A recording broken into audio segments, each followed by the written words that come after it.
Welcome to another double shot. There was news of a stabbing over the last few days in Belltown, where allegedly a homeless guy went up to someone who had food. He wouldn't give over the food, and he ended up getting stabbed, according to police. The guy was just getting off the bus. He was just takeout. It was remarkable, and the guy's okay. This will go through the legal process, but I'm not going to lie. The first question I had was, well, what was the food? Was it stab worthy? That was my immediate right. question. And I feel like most people, not to diminish what this poor guy went through, no, but I was like, shout out to the restaurant. Is it worth the stabbing? Like if we find out it's Arby's that he had, of course that's not worth stabbing someone over. That's like, why would you want to get E. coli? I'm kidding. Got the meat. But I love Arby's, actually. Yeah, I know you're he's a big fan of Arby's. I love it. Don't you say that about Arby's. Don't you point at me. So is there, did you come to a consensus of, okay, it's wrong to stab someone for the food, but I kind of get it. Question for you. What did you assume the food was in your head that was worthy of being stabbed? To me, I would just, and again, for some reason. Horrible story. Yes. Horrible story. We wish him all the best. For some reason, because I didn't see the video initially, I just read about it. Yeah. I assumed it was fast food. I don't know why, I just assumed it was some sort of fast food. Okay. But then watching the video, it appears that it was in like a styrofoam container. Yeah, so it's a good takeout. Maybe it was like, or it could have been Panda Express. It could have been Panda Express, but we don't have any in this downtown Seattle area. I rate Panda Express as maybe that's why he's getting off the bus. He was coming up. He went to Tukwila or Linwood? There's one in Linwood. Yeah, there's one on it's an awful 196. long ride on a bus for Panda Express, although worth it for the orange chicken. Panda Express is phenomenal. I love Panda Express. It really is. I'm not going to knock Panda Express on this. Oh, I'm not either. I'm just going to knock Arby's. What would you hope that he was carrying? Again, not worth being stabbed over, but if you were. I mean, if you're going to get stabbed for something like this, I want it to be a substantial meal.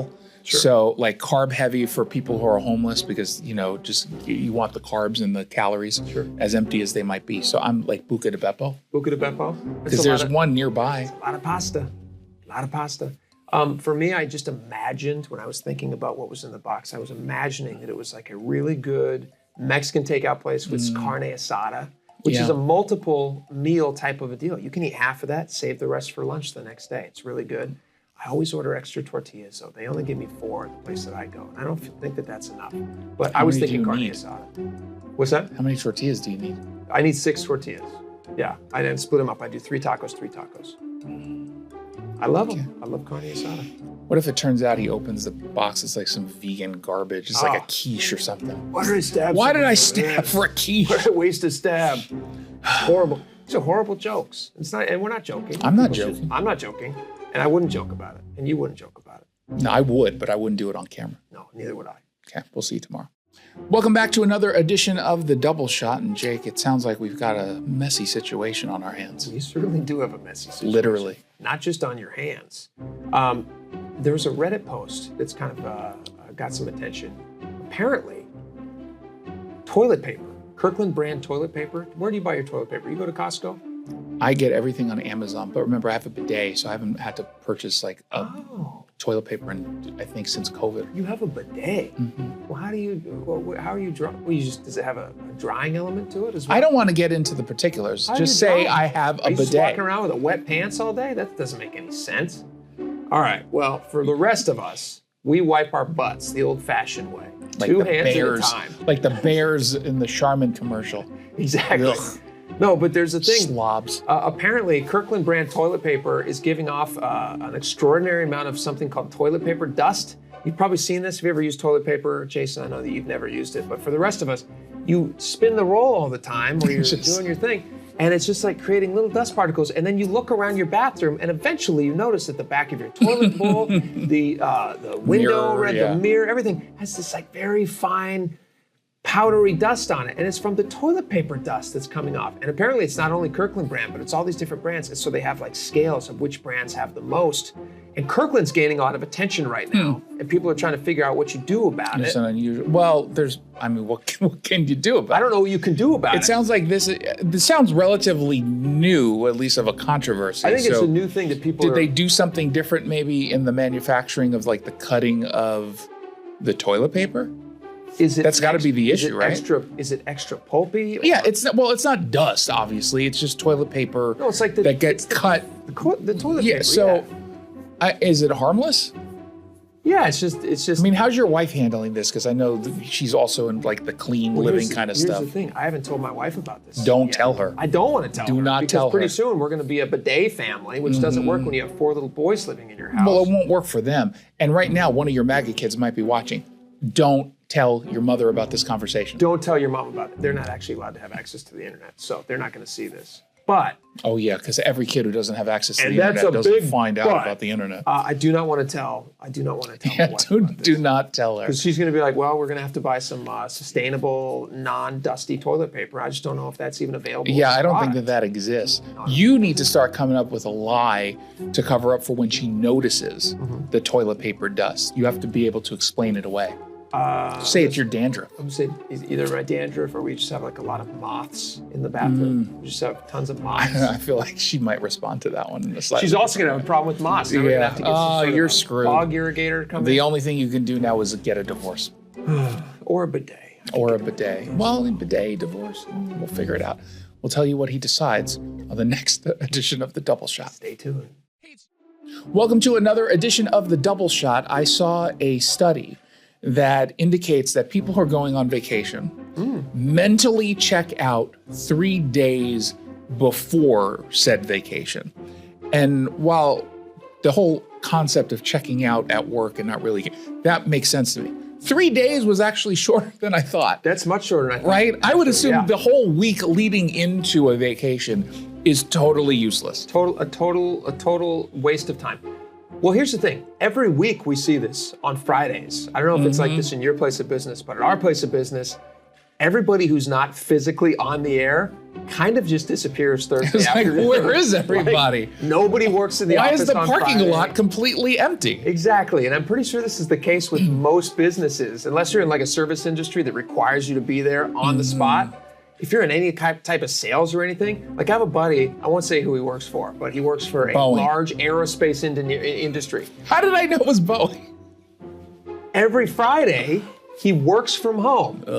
And he generally sends me pictures of him working from home on the golf course every single Friday. And I'm like, that's a pretty sweet spot to have a job.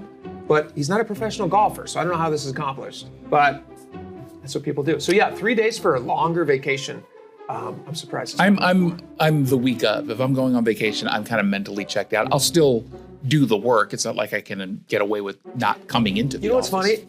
In our line of work though, like hosting radio shows, it actually can kind of sometimes make you a better host. I have found, not because like we're not skirting any of the research process. There's still a lot of reading stuff that has to be done, but if you're having fun and you're looking forward to something, your attitude's really good. That's going to like come through, hopefully, to the audience. That I've reached a level in my career where I can't get any better than perfect. Yeah.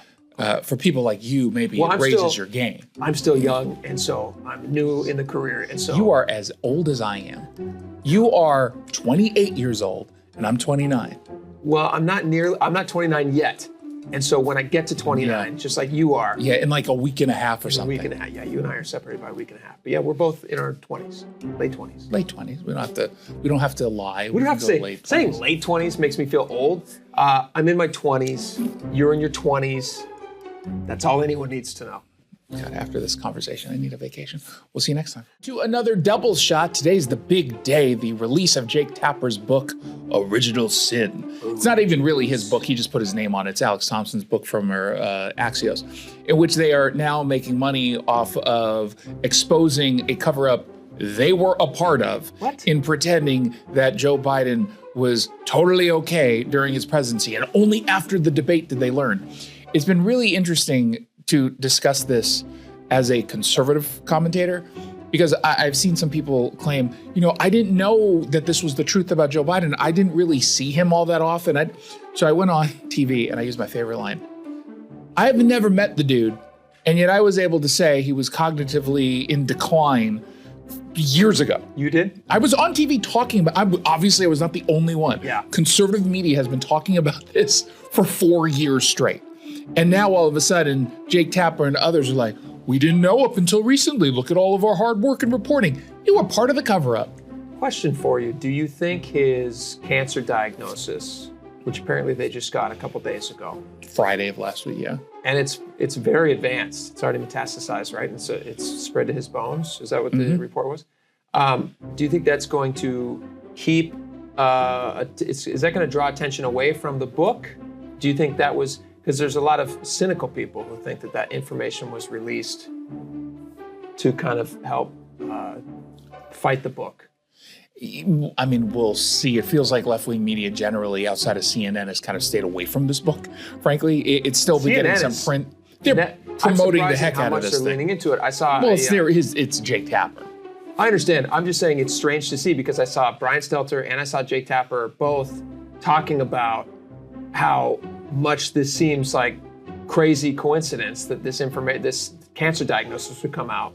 I also saw a thing on MSNBC talking a little bit about it, so I guess there are people kind of maybe trying. But here's the irony on the cancer diagnosis story. For the most part, the media has just, again, amplified some quotes from a statement that was put out by the Biden administration rather than asking a valid, uncomfortable, but valid question. Sure. When did you really find out about this cancer? He says he found out about it last Friday. So if that's true, was he not being screened? It takes years generally to get to this level of cancer. It's also an incredibly easy thing to screen for. I mean, incredibly easy. And P-tests that you can just the elevated markers. The president, say, hey, it's time to look at the president is supposed to be monitored for this. Yeah. And so my dad had it. He had prostate cancer. They caught it at a routine physical, which they do every year for guys over a certain age. It wasn't even like the uncomfortable finger thing. It was just a pee in a cup. We noticed something, let's give it an extra look, and they did. They went in, they did surgery, and it's a very, very, if you catch it early, it's a very, very survivable cancer. In like 95% of the cases, It's got like a 95% survival rate. And in fairness, in this case, it's still also very survivable. Even if immunotherapy is So there, technology has gotten to a really amazing point on treating this, and perhaps that's why, if they did know about this early on, they didn't say anything. And they waited until after. Do you think they knew? They just decided not to say anything? Yeah, I think they knew. I don't believe, or at least I refuse to believe, that the doctors are that incompetent that they weren't able to catch this early. I just don't believe that. And it would be kind of interesting if media outlets that participated in the last cover-up maybe dig into this reasonable question. Just saying. The White House doctor, why did he not catch this? Yeah, that's what I'm saying. Especially with somebody Biden's age. I find it hard to believe. It's tough to believe. Yeah. Well, we'll do our own investigation. We'll let you know what we find. We'll see you tomorrow. Hey, it's Jason Rantz here with Scott Rarucka from Legacy Group Capital. He's their CEO. So let's talk about someone who wants to invest in real estate. They don't quite know where to go, what to do, where to start, but they do know, obviously, that right now the market is really, really hot. So you're the place to do it. How do you help?